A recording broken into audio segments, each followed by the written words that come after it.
السلام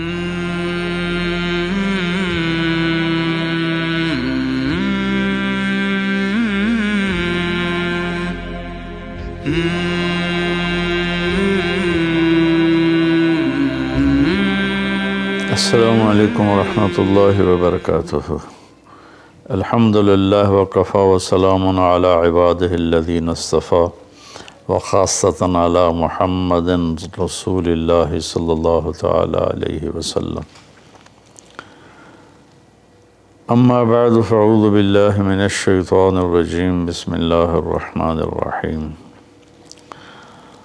وَكَذَلِكَ جَعَلْنَاكُمْ أُمَّةً وَسَطًا لِتَكُونُوا شُهَدَاءَ عَلَى النَّاسِ،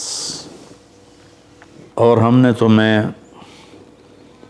اعتدال والی امت بنایا تاکہ تم دنیا کے لوگوں کے سامنے گواہی دے سکو۔ یہ ایک آیت کا ٹکڑا میں نے پڑھا ہے۔ روزانہ کی تلاوت میں سارا قرآن تو بیان نہیں ہو سکتا، جو آیت پیش کرنی زیادہ ضروری ہوتی ہے اس کو میں کوشش کرتا ہوں ہائی لائٹ کر دوں۔ اس میں اللہ نے ہمیں زندگی گزارنے کا ایک پیمانہ دے دیا، ایک ترازو دے دیا ہے کہ ہم نے تمہیں اعتدال والی امت بنایا ہے۔ اس کی میں مثال دیتا ہوں، جیسے پہلے زمانے میں ترازو ہوتے تھے، اب تو ڈیجیٹل آ گئے۔ تو ترازو ہوتے تھے تو اس میں نا ایک کانٹا ہوتا تھا یہاں ایسے کر کے، اور ادھر دو پلڑے ہوتے تھے۔ تو جب وہ کانٹا بالکل درمیان میں ہوتا تھا، نہ ادھر جھکاؤ نہ ادھر جھکاؤ، تو اس کی اس حیثیت کو اعتدال کہتے ہیں۔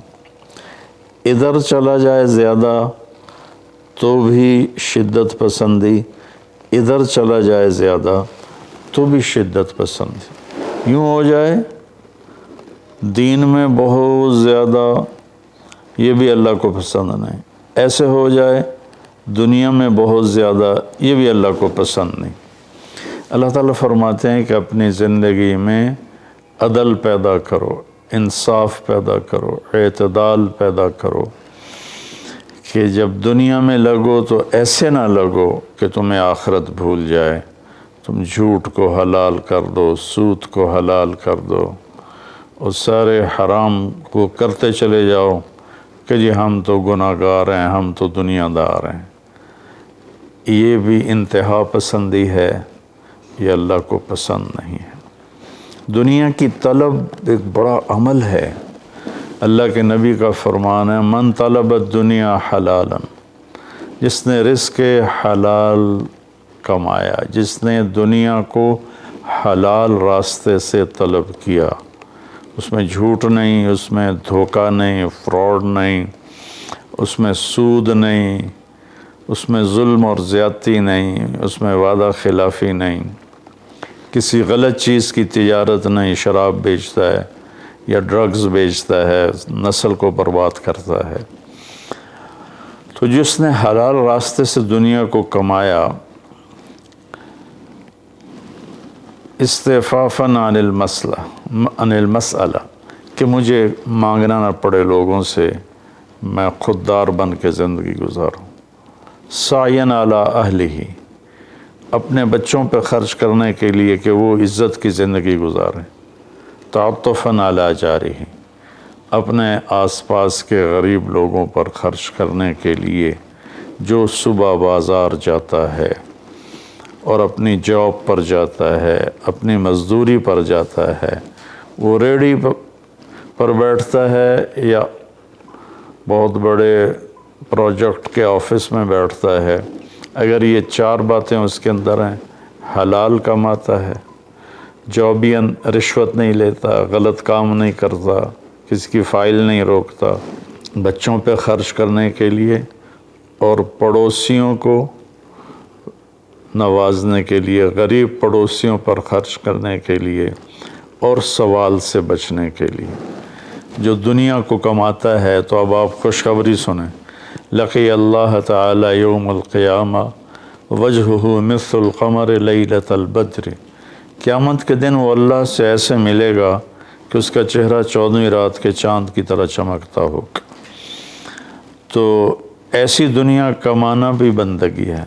ریاکاری کے نفل پڑھ رہا ہو تو وہ جہنم ہے، اور ان 4 شرطوں کے ساتھ دکان پہ بیٹھا ہو، آفس میں بیٹھا ہو، ریڈی پہ بیٹھا ہو تو وہ جنت کا راستہ ہے، اللہ کو اتنا پسند ہے، کیونکہ اس میں درمیانی راستہ ہے، اعتدال والا راستہ ہے۔ اب اس میں انتہا پسندی کیا ہے؟ دوسری حدیث پیش کرتا ہوں، تعس عبد الدینار وعبد الدرہم وعبد القطیفہ، تعس وانتکس وإذا شیک فلن تقش، ان اعطی رضی وإن لم یعط سخط۔ آپ نے فرمایا دینار کا چاہنے والا، دینار کا غلام چاہت تو سب کی ہے، سونے کا غلام ہلاک ہو جائے، چاندی کا غلام ہلاک ہو جائے۔ اللہ نے کائناتی معیشت کو، اکانومی کو سونے چاندی کے گرد گھمایا ہے، یہ اللہ کی اپنی قدرت ہے۔ تو اب یہ انتہا پسندی آ رہی ہے، جس نے آپ نے کہا ہلاک ہو جاتا ایسا، کون؟ عبد الدینار، سونے کا غلام، چاندی کا غلام، اور زیب و زینت کا غلام، اسیسریز کا غلام، کہ حلال رزق میں ایسی نہیں مل رہا تو چلو کوئی ڈنڈی مار لو، کوئی رشوت لے لو، کوئی جھوٹ بول کے سودا بیچ لو، یہ ہے۔ تو اس کے لیے آپ نے بد دعا فرمائی۔ یہ بخاری شریف کی روایت ہے، آپ رحمت اللہ علیہ عالمین ہو کر آپ بد دعا فرما رہے ہیں کہ ایسے لوگ، چونکہ یہ لوگ جب دنیا میں جاتے ہیں تو اوروں کے حقوق مارتے ہیں، اوروں جو رشوت لیتا ہے، وہ رشوت دینے والا پتہ نہیں کن مشکلوں سے اپنے کام کے لیے پہنچا ہوتا ہے، جس کو یہ دھوکہ دے کے مال بیچ دیتا ہے، وہ پتہ نہیں کتنی مشکلوں سے پیسہ بنا کے مال لینے آتا ہے، اس کو یہ 2 نمبر ٹکا دیتا ہے۔ اس لیے ان کے لیے بد دعا فرمائی کہ یہ معاشرے کے لیے ناسور لوگ ہیں، چاہے یہ کتنے ہی نامور ہوں، لیکن یہ معاشرے کے لیے ایک عذاب ہیں، ایک مصیبت ہیں۔ تو دنیا میں بھی چلو تو درمیانہ راستہ اختیار کرو، اتنے نہ کھب جاؤ میرے بھائیو کہ ٹوائلٹ میں بھی سودے ہو رہے ہوتے ہیں، پیشاب کرتے ہوئے۔ ابھی میں کراچی سے لوٹا تو لاہور ایئرپورٹ پر میں وضو کرنے گیا تو پیچھے جو پیشاب کرنے کی جگہ ہوتی، وہاں ایک آدمی کھڑا ہوا، گردن کے ساتھ اس نے موبائل پکڑا ہوا تھا اور بولے جا رہا تھا، بولے جا رہا تھا، بولے جا رہا تھا۔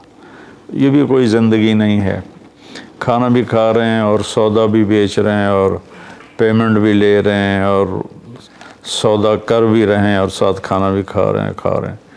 تو یہ تو کھانا زہر بن جاتا ہے۔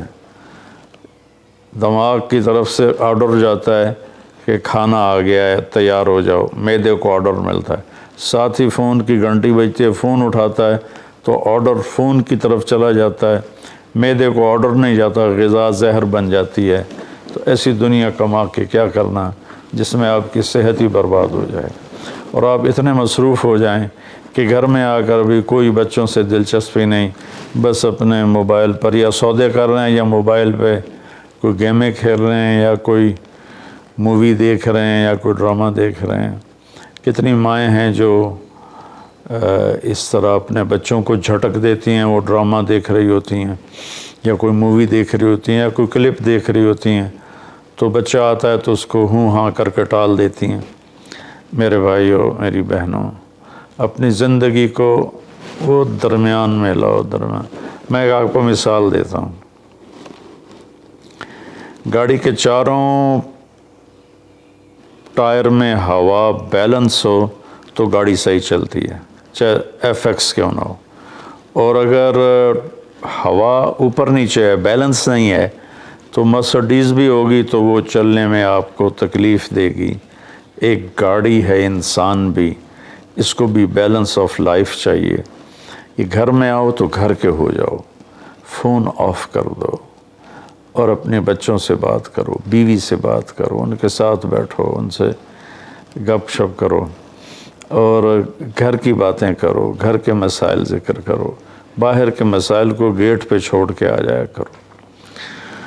تو یہ تو دنیا ہے نا، اللہ نے اس میں ناپسند کیا ہے کہ ہم اپنے آپ کو زیادہ کھو پائیں، لیکن دین میں بھی اللہ نے ناپسند کیا ہے کہ ہم اس میں زیادہ لگ جائیں۔ لا تغلو فی دینکم، اپنے دین میں انتہا پسندی پہ مت جاؤ۔ اللہ نے اپنے محبوب سے فرمایا فلا تذهب نفسك علیہم حسرات، میرے نبی آپ ان غیر مسلموں کو تبلیغ کرتے ہوئے اتنا دکھ نہ اٹھائیں کہ آپ خود آہیں بھرتے بھرتے فوت ہو جائیں۔ اللہ نے اپنے نبی سے فرمایا، نماز لمبی کی تو اللہ نے اس سے منع فرما کر فرمایا کہ ما انزلنا علیک القرآن لتشقی۔ اللہ نے اپنے نبی سے اعتدال مانگا، لا تبسطھا کل البسط، میرے نبی آپ مال خرچ کریں لیکن سارا نہ خرچ کریں، کچھ بچا کے بھی رکھیں۔ اللہ نے اپنے محبوب سے فرمایا، اس لیے تو اللہ نے زکوٰۃ کا نظام چلایا۔ تو اور ایک حدیث پہ پیش کرتا ہوں،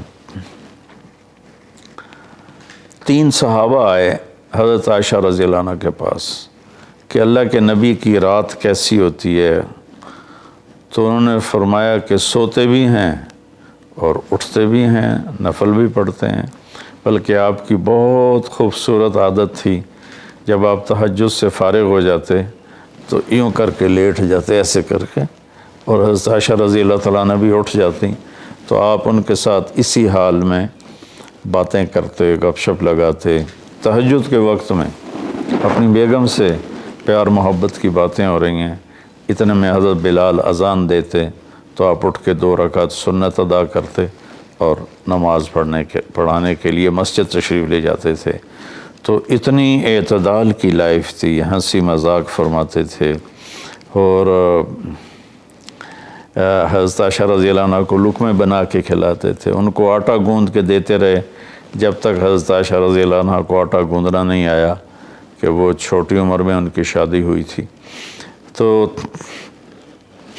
انہوں نے جب یہ سنا تو کہنے لگے وہ تو اللہ کے نبی ہیں، وہ تو کچھ بھی نہ کریں، بخشے بخشائے ہیں، ہمیں تو کچھ کرنا چاہیے، کیا کریں؟ ایک نے کہا میں ساری رات نہیں سوؤں گا، نفل پڑھوں گا، کتنی اچھی نیت کی ہے۔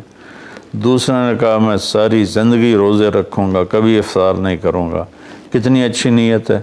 تیسرے نے کہا میں شادی نہیں کروں گا، بس اللہ کی عبادت کروں گا اور اللہ کے راستے میں جہاد کروں گا، کتنی اچھی نیت ہے۔ آپ کو پتہ چلا تو آپ نے تینوں کو بلا لیا۔ تو آپ نے ان کو ڈانٹ پلائی، تم میرے اللہ کو مجھ سے زیادہ جانتے ہو، تم میرے اللہ سے مجھ سے زیادہ ڈرتے ہو، زیادہ تقوی والے ہو، میں تم میں سب سے زیادہ اپنے اللہ کو جانتا ہوں، سب سے زیادہ اللہ سے ڈرتا ہوں، میں کھاتا بھی ہوں، روزہ بھی رکھتا ہوں، میں نے شادی بھی کی ہے، میں سوتا بھی ہوں اور میں جاگتا بھی ہوں، اور میں نے آپ نے تو 11 شادیاں کی، 9 بیویاں زندہ تھیں جب آپ دنیا سے تشریف لے گئے، تو آپ کی خوبصورت زندگی تھی ان کے ساتھ۔ تو آپ نے تینوں کو ڈانٹا اور فرمایا کہ اعتدال کے ساتھ چلو، جس نے کہا میں شادی نہیں کروں گا شادی کرے، جس نے کہا میں روزہ نہیں چھوڑوں گا وہ روزہ چھوڑے، کہ مہینے میں 3 روزے رکھو بس، 13، 14، 15، اور جس نے کہا میں رات سوؤں گا نہیں وہ آرام بھی کرے اور اٹھے بھی صحیح۔ تو یہ زندگی اعتدال والی اللہ کو تو دین میں انتہا پسندی اچھی نہیں لگتی، اور اللہ نے اس کو رد فرمایا۔ ہمارے بعض نادان دوست قربانی کے نام پر پورے گھر کو اجاڑ دیتے ہیں اور انہیں احساس بھی نہیں ہوتا کہ کتنا بڑا نقصان کر رہے ہیں۔ سب سے بڑا تقاضا اسلامی تاریخ میں جنگ بدر کا ہے، اس سے بڑا تقاضا قیامت تک نہیں آئے گا کہ جن کے بارے میں اللہ کے نبی کی وہ گواہی ہے جو قیامت تک کسی کے لیے نہیں، ان تہلک هذه العصابۃ فلن تعبد، میرے رب اگر آپ نے اس جماعت کو ہلاک کر دیا تو پھر آپ کا نام لینے والا کوئی نہیں بچے گا۔ اتنی بڑی گواہی 313 کی، اور یہ اتنا بڑا تقاضا تھا اور اتنا بڑا یہ اس وقت اہم اور ضروری کام تھا، اور آپ نکلے اور ذوالحلیفہ 7 میل دور ہے۔ جب وہاں پہنچے تو حضرت عثمان اور اسامہ رضی اللہ عنہما کو آپ نے واپس بھیج دیا کہ آپ کی بیگم حضرت رقیہ رضی اللہ تعالی عنہ وہ حضور صلی اللہ تعالی علیہ وسلم کی دوسرے نمبر کی بیٹی تھیں۔ حضرت زینب پہلے نمبر پر، حضرت رقیہ دوسرے نمبر پر، ام کلثوم تیسرے نمبر پر، حضرت فاطمہ چوتھے نمبر پر۔ تو بیمار ان کو چیچک نکل آیا تھا، تو ان کو وہاں سے واپس بھیجا کہ جاؤ تم رقیہ کی تیمارداری کرو۔ وہ جنگ بدر میں شریک نہیں ہوئے، میرے نبی نے واپس کیا، لیکن جنگ بدر کے شریک صحابہ میں ان کا نام لکھوایا، دونوں کا۔ جب ہم بدری صحابہ کی فہرست کھولتے ہیں تو اس میں اسامہ اور عثمان رضی اللہ عنہما دونوں کا نام ذکر ہے، اور مال غنیمت میں ان کا حصہ بھی رکھا آپ نے۔ اتنے بڑے تقاضے کو آپ نے بیوی کی بیماری کی وجہ سے پیچھے کر دیا اور ان دونوں کو واپس بھیجا، اور رقیہ رضی اللہ عنہ کا انتقال ہو گیا۔ جب آپ واپس تشریف لائے تو وہ دفن ہو چکی تھی، تو آپ نے ان کی قبر پہ جا کر دعا فرمائی۔ تو میرے بھائیو، دین میں بھی اعتدال ہو، دنیا میں بھی اعتدال ہو۔ یہ رہبانیت تو نصارہ عیسائیوں میں تھی کہ شادی نہیں کرنی، نہانا نہیں، بال نہیں کٹوانے، ناخن نہیں صاف کرنے، پہلے، اب نہیں، پہلے جو قدیم عیسائی مذہب تھا۔ تو طبیعت میں اتنی شدت، غیر فطری زندگی، پھر وہ دوسرے طریقے سے اپنی خواہشات کو پورا کرتے تھے، تو اس سے میرے نبی نے روکا۔ بعد میں ایک ٹرینڈ چل گیا کثرت عبادت کا، لیکن وہ کوئی معیار نہیں ہے کہ فلاں بزرگ تھے، انہوں نے 40 سال عشاء کے وضو سے فجر کی نماز پڑھی، اور فلاں بزرگ تھے انہوں نے 30 سال عشاء کے وضو سے فجر کی نماز پڑھی، اور فلاں بزرگ تھے وہ 25 سال جنگل میں پھرتے رہے۔ بھلا یہ بھی کوئی دین ہے جو پیش کیا جائے؟ ہمارا دین تو پوری دنیا کو پیش کرنے کے لیے ہے۔ ان الدین عند اللہ الاسلام۔ اب اسلام ہی ایک مذہب ہے جو باقی ہے اپنی صحیح معنی میں، تو ہمیں پیش کرنا ہے لوگوں کو۔ یہ تو ہم اپنوں کو پیش نہیں کر سکتے کہ 25 سال جنگلوں کی خاک چھانتے رہے۔ یہ تو رہبانیت سے بھی کوئی آگے کی چیز ہے، لیکن یہ ان کی بزرگی کے طور پہ بیان کیا جاتا ہے۔ ایک بزرگ تھے، اپنے بالوں کو رسے سے باندھ لیتے تھے، رسہ اوپر چھت میں لٹکا ہوتا تھا، تو جب نماز پڑھتے پڑھتے ان کو نیند کا جھٹکا آتا تو وہ ایسے ہوتے تو وہ بالوں کو زبردستی جھٹکا پڑتا، جس سے وہ ان کی آنکھ کھل جاتی اور پھر نفلوں میں شروع ہو جاتے۔ یہ تو میرے نبی کے حکم کے خلاف ہے۔ آپ نے فرمایا تم میں کوئی عبادت میں لگے جب تک وہ بشاشت ہے اور اس کو نیند نہیں، جب نیند کا سمجھے غلبہ ہو رہا ہے نفل چھوڑ کے جا کے سو جائے۔ تو بعد میں یہ ایسی چیزیں پیدا ہوئیں کہ سارا سال روزے رکھنا، اور کبھی ایسا کہ ساری رات جاگنا، یہ کوئی دین نہیں ہے، یہ وہ دین نہیں ہے جسے ہم پیش کر سکیں۔ ایک بزرگ کا انتقال ہوا تو میں تعزیت کے لیے گیا، تو ان کے بیٹے بتانے لگے کہ ہمارے والد صاحب صبح 3 بجے اٹھ کے نیچے اپنے کمرے میں آ جاتے تھے جہاں مریدین آتے تھے اور باقی جو ان کے اپنے علمی کام ہوتے تھے، اور رات 11 بجے واپس جاتے تھے۔ ساری زندگی یہ معمول رہا۔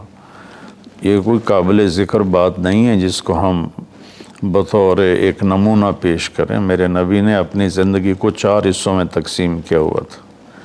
ایک حصہ لوگوں کے لیے، ایک بیوی بچوں کے لیے، ایک اپنی ذات کے کاموں کے لیے۔ آپ اپنے کپڑے خود دھوتے تھے، 9 بیویاں تھیں، آپ اپنے کپڑے خود دھوتے تھے اور ایک حصہ آپ نے رکھا ہوا تھا اللہ کے لیے۔